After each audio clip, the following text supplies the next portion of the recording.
Hi friends, எல்லோரும் எப்படி இருக்கீங்க? இன்றைக்கி நம்ம இந்த வீடியோவில் ஒரு சிம்பிளான ஃபிஷ் மீல் செய்கிறது எப்படின்னு தான் பார்க்க போகிறோம். இந்த மீல்ஸ் ஒரு சண்டே மதியத்துக்கு செஞ்சால் ரொம்பவே சூப்பராக இருக்கும். ஸோ வாங்க இன்றைக்கி நம்ம இந்த ஃபிஷ் மீல்ஸ் எப்படி செய்கிறதுன்னு பார்க்கலாம்.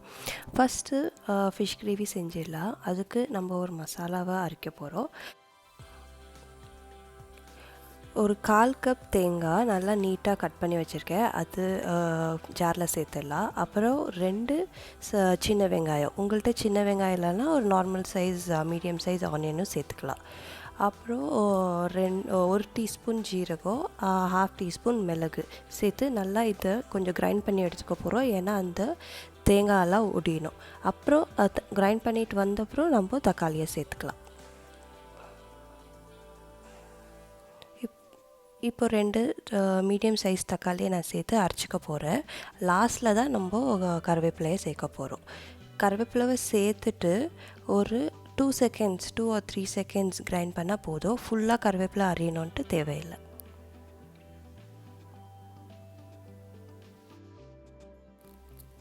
இங்கே பார்த்தீங்கன்னா ஒரு லெமன் சைஸ் புளியை நான் நல்லா கரைச்சி அதில் உப்பு போட்டு வச்சுருக்கேன். அதில் 1 kg டூனா ஃபிஷ், மலையாளத்தில் சூற மீனுன்னு சொல்லுவாங்க, அதை போட்டு நான் 1 hour முன்னாடியே ஊற வச்சிட்ருக்கேன். இப்படி பண்ணுறதுனால நம்ம ஃபிஷ் கிரேவி ரொம்பவே டேஸ்ட்டாக இருக்கும். ஸோ இதில் நம்ம பவுடர் மசாலாலாம் ஆட் பண்ணிடலாம். அதுக்கு 2 டீஸ்பூன் சில்லி பவுடர், மிளகாத்தூள், அப்புறம் 3 டீஸ்பூன் தனியாத்தூள். சில்லி பவுடர் கொஞ்சம் கம்மி, தனியாத்தூள் கொஞ்சம் ஜாஸ்தியாக போடணும். அப்புறம் 1/2 ஸ்பூன் மஞ்சத்தூள்.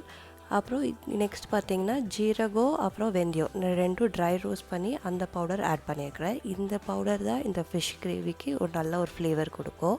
அப்படி இந்த 2 தூள் இல்லைன்னா நீங்கள் வெறும் ஜீரக பவுடரும் ஆட் பண்ணிக்கலாம். அப்புறம் நம்ம அரைச்சி வச்ச மசாலா இதெல்லாம் போட்டு நல்லா மிக்ஸ் பண்ணிக்கலாம்.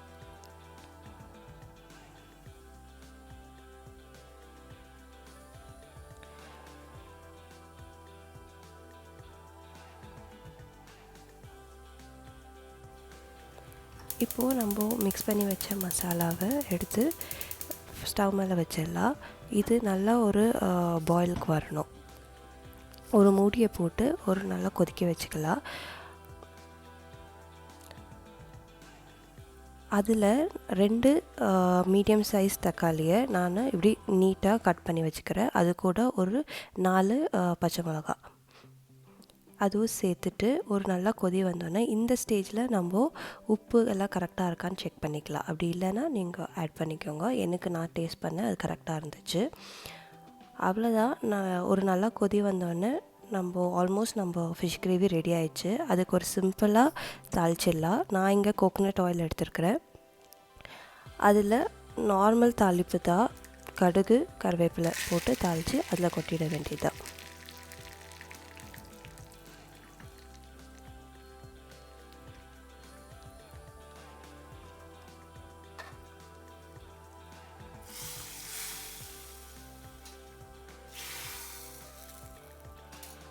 அவ்வளோதான். ரொம்ப சிம்பிளான Kerala style fish gravy ready ஆயிடுச்சு. நெக்ஸ்ட் இந்த ப்ரான் ரோஸ்ட் எப்படி செய்கிறதுன்னு பார்க்கலாம். ஃபர்ஸ்ட் ப்ரான்ஸை மேரினேட் பண்ணோம். அதுக்கு நான் இங்கே ஒரு 250 grams ப்ரான்ஸ் எடுத்திருக்கேன். அதில் 1 டீஸ்பூன் மிளகாத்தூள், 1/2 டீஸ்பூன் மஞ்சத்தூள், 1/2 teaspoon ginger garlic paste add பண்ணிக்க போகிறேன். ஜிஞ்சர் கார்லிக் பேஸ்ட் கொஞ்சம் போட்டால் போதும், அந்த ஃப்ளேவருக்கு தான். ஜாஸ்தி போட்டால் டேஸ்ட் மாறிடும், அவ்வளோ நல்லா இருக்காது. அதனால் ஒரு 1/2 டீஸ்பூன் கரெக்டாக இருக்கும். Next fish fry masala 1/2 teaspoon. இந்த ஃபிஷ் ஃப்ரை மசாலா நீங்கள் ஆட் பண்ணால் கொஞ்சம் டேஸ்ட் ஜாஸ்தி கொடுக்கும். இந்த பிராண்டுன்ட்டு இல்லை, எந்த பிராண்ட் வேணாலும் யூஸ் பண்ணிக்கலாம். அப்புறம் தேவையான அளவுக்கு உப்பு சேர்த்துடலாம்.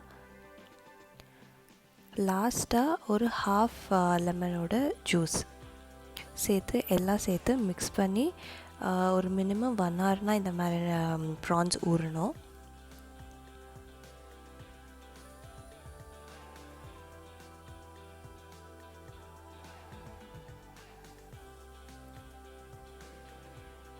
இது நல்லா மேரினேட் ஆகட்டும். அதுக்குள்ளே நம்ம கேரளா ஸ்டைல் வெள்ளரிக்காய் மோர் கறி எப்படி செய்கிறதுன்னு பார்க்கலாம். இதுக்கு இந்த டைப்பான வெள்ளரிக்காய் தான் யூஸ் பண்ணுவாங்க. இதுக்கு என்ன பேருன்னு எனக்கு தெரியல. பட் அந்த வெள்ளரிக்காய் நான் குட்டி குட்டி பீஸாக கட் பண்ணி வச்சுருக்கிறேன். அது அப்புறம் ஒரு ஹாஃப் தக்காளி அதே அளவுக்கு கட் பண்ணி வச்சுருக்கிறேன், அதுவும் சேர்த்துக்கலாம். இதை இப்போ நம்ம வேக வைக்க போகிறோம். அதுக்கு தேவையான அளவு உப்பு, மஞ்சத்தூள், அப்புறம் தண்ணி சேர்த்து நல்லா வேக வைக்க போகிறோம். ஒரு 10 மினிட்ஸ் வெந்தால் போதும்.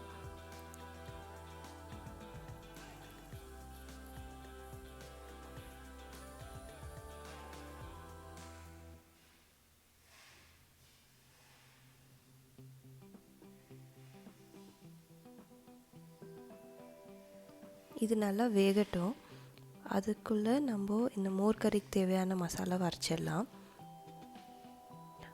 அதுக்கு ஒரு 2 பெரிய தேங்காய் கட் பண்ணி வச்சுருக்கேன்.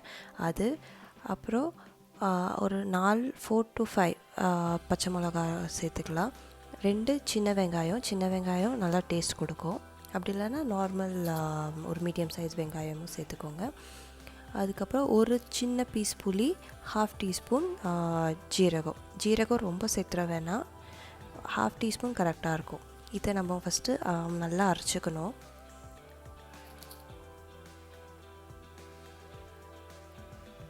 அது நல்லா ஒரு பேஸ்ட் மாதிரி வந்ததும் ஒரு கை ஃபுல்லாக கருவேப்பிலை சேர்த்துட்டு ஒரு ஜாஸ்தி அரைக்க வேணாம், ஒரு 2 to 3 செகண்ட்ஸ் கிரைண்ட் பண்ணி எடுத்தால் கரெக்டாக இருக்கும்.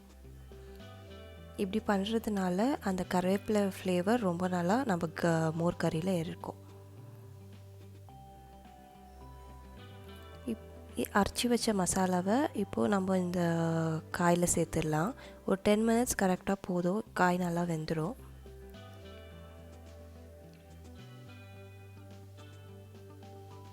அதோட ஒரு 1 கப் தயிர் சேர்க்க போகிறேன். என்கிட்ட 1 கப் இருக்குல்ல, ஸோ 3/4 கப் தான் இருந்துச்சு, அதை நான் சேர்த்துக்கிறேன். நீங்கள் 1 கப் தயிர் சேர்த்தா நல்லாயிருக்கும்.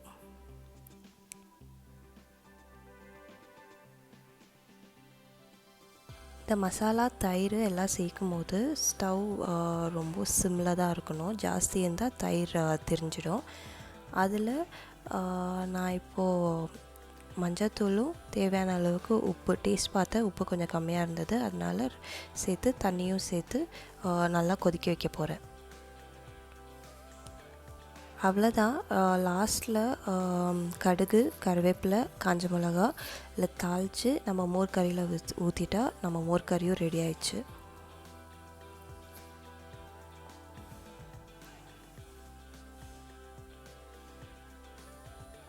இந்த மோர் கறி ஃபிஷ் ஃப்ரையோட ஒரு பெஸ்ட் காம்பினேஷன்.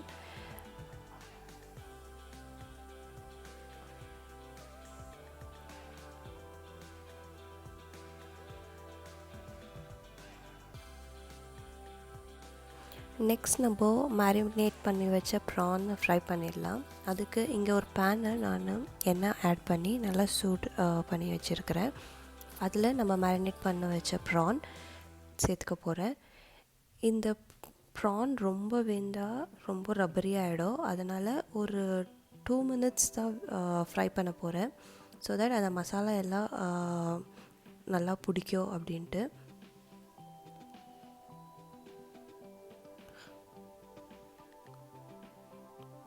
நீங்கள் 2 சைடு ஒரு 2 மினிட்ஸ் ஃப்ரை பண்ணி எடுத்து வச்சா போதும்.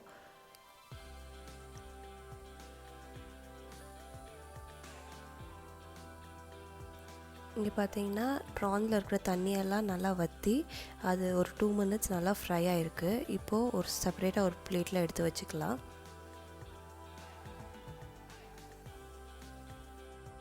இப்போது அதே ஆயிலில் நான் ஒரு பெரிய சைஸ் வெங்காயத்தை நீட்டாக கட் பண்ணி வச்சுருக்கேன், அதை ஆட் பண்ணிக்க போகிறேன். அதோட ஒரு கை அளவுக்கு ஃபுல்லாக கருவேப்பிலை க்ரஷ் பண்ணி ஆட் பண்ணிக்க போகிறேன், ஏன்னா அந்த ஃப்ளேவர் நல்லாயிருக்கும்.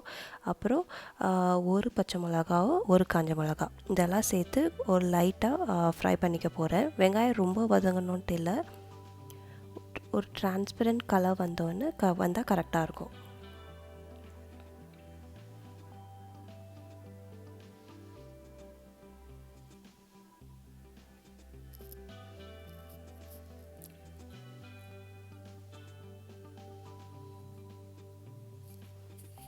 இந்த ஸ்டேஜில் நான் 3 to 4 பூண்டு க்ரஷ் பண்ணி ஆட் பண்ணிக்க போகிறேன். அதோடு சேர்த்து உப்பு பார்த்து ஆட் பண்ணிக்கோங்க, ஏன்னா நம்ம ப்ரான் மேரினேட் பண்ணியிருந்ததுலேயும் உப்பு ஆட் பண்ணியிருந்தோம்.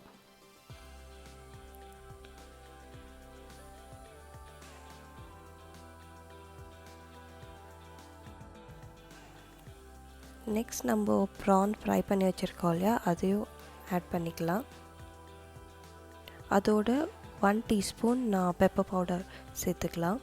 பெப்பர் பவுடர் நான் இங்கே 1 டீஸ்பூன் தான் சேர்த்துருக்கேன், பட் லேட்டராக நான் செக் பண்ணி பார்த்தப்போ கொஞ்சம் கம்மியாக இருந்தது. ஸோ நீங்கள் 1 to 1.5 டீஸ்பூன் பெப்பர் பவுடர் சேர்த்தா கரெக்டாக இருக்கும். இதெல்லாம் சேர்த்து நல்லா டாஸ் பண்ணி எடுத்துக்கலாம். ஒரு ஹை ஃப்ளேமில் நல்லா டாஸ் பண்ணிங்கன்னா அந்த ஃப்ளேவர் நல்லாயிருக்கும்.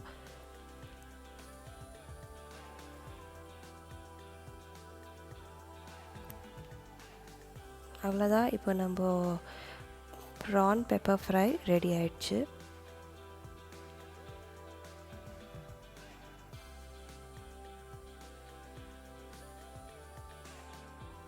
இன்னையோட லாஸ்ட் டிஷ் ஃபிஷ் ஃப்ரை. இந்த ஃபிஷ் ஃப்ரை மசாலா எப்படி போடுறது நான் ரெக்கார்ட் பண்ணி வச்சுருந்தேன். ஆனால் ரெக்கார்ட் பண்ணி எல்லாம் முடிச்சப்பறம் தான் நான் பார்க்குறேன், நான் ரெக்கார்டிங் பட்டனே ப்ரெஸ் பண்ணல. பட் இந்த மாதிரி யாருக்குன்னா உங்களுக்கும் நடந்ததுன்னா கீழே கமெண்ட் பண்ணி சொல்லுங்கள். இதோட மேரினேஷன் நான் ரொம்ப சிம்பிளாக தான் பண்ணிக்கிறேன். சேம் ப்ரான்ஸ் எப்படி மேரினேட் பண்ணணும் அதே தான் பண்ணேன். ஆனால் இதில் கொஞ்சம் ஜிஞ்சர் கார்லிக் பேஸ்ட் ஜாஸ்தி போட்டிருந்தேன். டீட்டெயில்ட் ரெசிபி டிஸ்கிரிப்ஷன் பாக்ஸில் கொடுக்குறேன், நீங்கள் செக் பண்ணிக்கோங்க.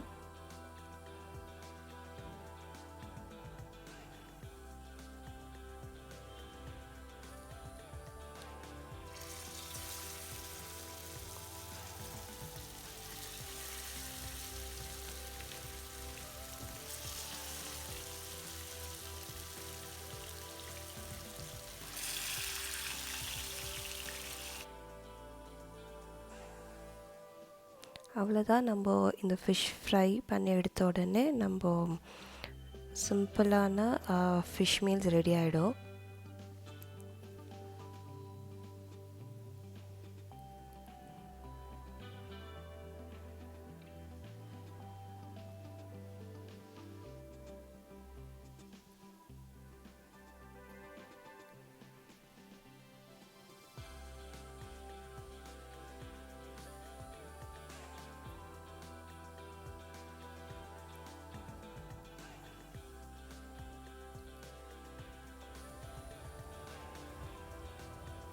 இப்போ நம்ம செஞ்சு இந்த எல்லாம் சர்விங் பவுலுக்கு மாற்றிட்டு பிளேட்டிங் பண்ணிட்டோம்னா நம்ம ரொம்ப ஈஸியான ரொம்ப டேஸ்டியாக Kerala style fish meals ready ஆகிடும்.